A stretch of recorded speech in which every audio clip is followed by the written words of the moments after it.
Boa noite a todos. Estaremos agora apresentando o medidor automático de energia elétrica residencial. Como integrantes do nosso grupo, nós temos o Alan Brandão Peralta, Augusto Henrique Corunha Lazo, Gabriel Silva Braga, Rodrigo Vidotto Leite e eu, Gabriel Vigueto. A nossa orientadora foi a Victoria Herrera Salazar e o professor do curso é o Renê Teixeira. Aqui nós temos uma frase que serviu bastante de inspiração para o nosso grupo. Ela foi dita por Nikola Tesla e ela diz o seguinte: não creio que haja uma emoção mais intensa para um inventor do que ver suas criações funcionando.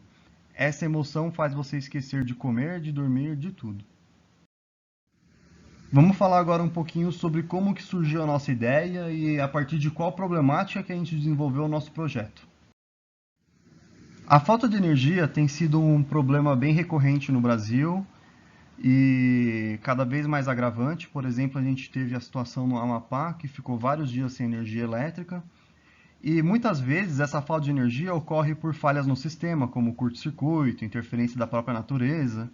E outras vezes ela ocorre por falta de planejamento, né? Existe um pouco investimento, então às vezes tem muita demanda e o equipamento, a rede elétrica, não tem a capacidade de sustentar toda essa demanda. Com essa situação, a ideia é sempre tentar conscientizar o consumidor final para que dessa forma a gente tenha um controle melhor nessa distribuição. A ANEEL ela tem tido algumas soluções atuais, como por exemplo o material que ela distribui para as pessoas terem uma visão mais consciente do consumo. Também existe as bandeiras tarifárias que demonstraram até ser bem efetivas em outros países.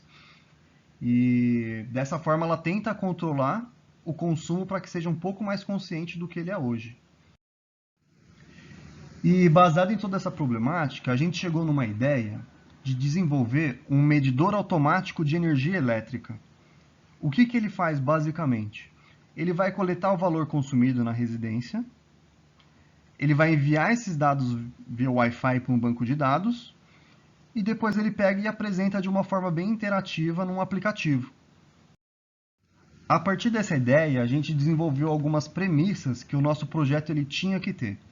A primeira coisa é que ele tem que ajudar a conscientizar as pessoas no controle que elas têm da energia elétrica, do consumo. Também ela tem que ser focada no consumidor residencial, que é uma parte muito grande que recebe pouca atenção muitas vezes. E também ela tem que ser acessível no sentido de tem que ser de fácil compreensão para o usuário, né? Porque eles não têm o conhecimento técnico que nós temos. Então a gente realizou uma pesquisa com 102 consumidores residenciais, são pessoas comuns que moram em residências. E essa pesquisa ela disse para a gente o seguinte, que 90,4% das pessoas elas teriam sim um interesse em adquirir um equipamento que verificasse a energia, o consumo elétrico deles e informasse de uma forma de algum aplicativo, uma forma fácil para eles entenderem.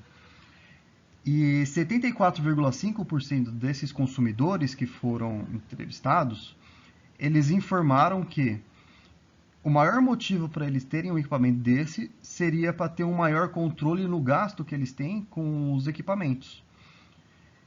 E 75,5% confirmaram que se tivesse um equipamento desse instalado nas casas deles, eles mudariam sim o hábito de consumo deles, talvez de uma forma mais consciente. Boa noite a todos, meu nome é Augusto e agora vou estar falando da segunda parte, que é o desenvolvimento do projeto, que seria a montagem do nosso protótipo. Bom, aqui a gente tem um fluxograma que vai mostrar em 4 etapas como foi feito toda essa parte do protótipo. A primeira parte é dividida em coleta, a segunda é processamento, a terceira parte transmissão e por último apresentação. E agora eu vou comentar um pouco sobre a primeira parte do fluxograma, que é a coleta. Agora, para fazer o circuito de coletor de corrente, a gente utilizou um TC, que é um transformador de corrente não invasivo, na qual dimensionamos uma placa do circuito eletrônico para regular a entrada no microcontrolador e assim regular o nível de tensão de leitura. Agora, no circuito coletor de tensão, a gente utilizou o ZMPT. Que ele faz? Ele coleta o sinal da rede elétrica, além de realizar o tratamento do sinal, envia para o microcontrolador. Utilizamos ele principalmente pela facilidade de aplicação e de manuseio. Boa noite a todos, sou o Alan e eu vou falar um pouco do processamento do nosso protótipo. A parte principal do processamento do nosso protótipo é o Arduino Uno. Ele vai receber os sinais dos circuitos coletores, vai fazer o processamento das variáveis e vai transmitir os dados processados pelo um conversor de nível lógico.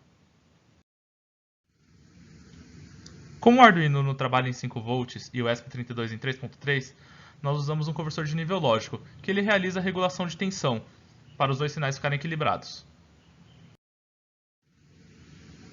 Bem, agora eu vou iniciar um pouco sobre a transmissão de dados do nosso protótipo. No nosso protótipo, nós estamos utilizando o ESP32.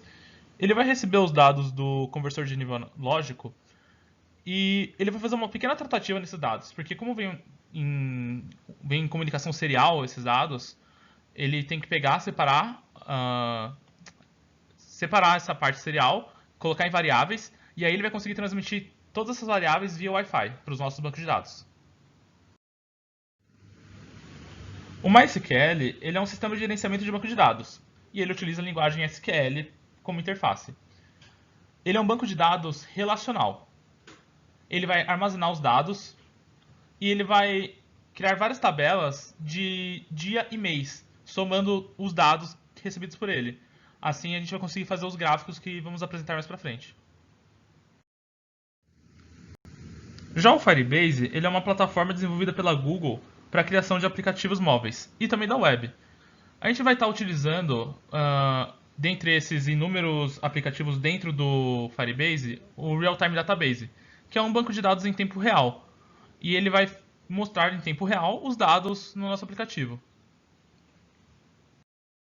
Boa noite a todos, eu sou o Gabriel Silva Braga e agora vou falar um pouquinho sobre o fluxograma da parte da apresentação dos dados. Para o desenvolvimento de nosso aplicativo, utilizamos a plataforma Flutter, que foi desenvolvida pela Google com uma linguagem de programação chamada Dart. Nela, possibilita a programação de aplicativos multiplataforma, então atendemos todo consumidor com dispositivos Android quanto iOS. Nesse aplicativo, ele será apresentado todos os dados coletados dos circuitos de tensão, de corrente, todo o processamento de dados que foi realizado pelo Arduino, pelo ESP e computado dentro do banco de dados, no qual seria o Real-Time, ou Firebase, e tanto algumas informações que será apresentado através de gráficos, pelo MySQL. Aqui, conforme podemos apresentar para vocês, esta é a tela do nosso aplicativo. O nosso aplicativo deixamos assim de uma forma mais limpa o possível para que os dados sejam o mais visível possível, para que a informação seja clara. Então aqui podemos apresentar a potência em tempo real, a tensão e a corrente. Agora irei apresentar a segunda tela de nosso aplicativo. É possível ver ao centro do nosso aplicativo uma somatória que foi realizada dentro do banco de dados, na qual ele mostra todo o consumo do mês. Com esses dados é possível copiá-los e colocá-los dentro do campo kWh, que é calculado através dentro da própria lógica do aplicativo, no qual nós estabelecemos o valor do kWh da região, no qual nós utilizamos a região de São Paulo. É importante mencionar que o valor calculado não está sendo considerado os impostos e nem as tarifas. Apresentando a nossa terceira tela do aplicativo, podemos verificar todo o gráfico de consumo total diário e mensal. Para verificar esses dados, é possível clicar nos botões gráfico diário ou gráfico mensal. O gráfico será apresentado conforme a seguir. Como demonstrado, o gráfico gerado para o aplicativo foi o gráfico do kWh diário. Esse gráfico ele é gerado dentro de uma plataforma desenvolvida em PHP, que trabalha dentro do mesmo host de onde está alocado o nosso banco de dados, facilitando a visualização em diversas plataformas. Oi, aqui é o Rodrigo e estaremos apresentando a última parte, a parte 3, resultados obtidos e considerações finais. Bom, definindo então uma problemática, desenvolvendo um protótipo, faltava apenas testar a partir de uma amostragem, que no nosso caso foi um relógio eletromecânico, ao decorrer de 12 unidades, quanto que seria consumido no nosso protótipo. Como vocês podem ver, a diferença foi mínima e constatamos que o protótipo é viável. Para melhorias futuras, temos como sugestão reduzir as dimensões do protótipo e melhorar o design do aplicativo. Sugerimos também adicionar para o aplicativo uma ferramenta que teste a viabilidade da bandeira branca com os dados coletados atualmente. Obrigado pela atenção, agradecemos pela orientação da Vitória Herrera Salazar e todos os professores que nos apoiaram nessa grande jornada.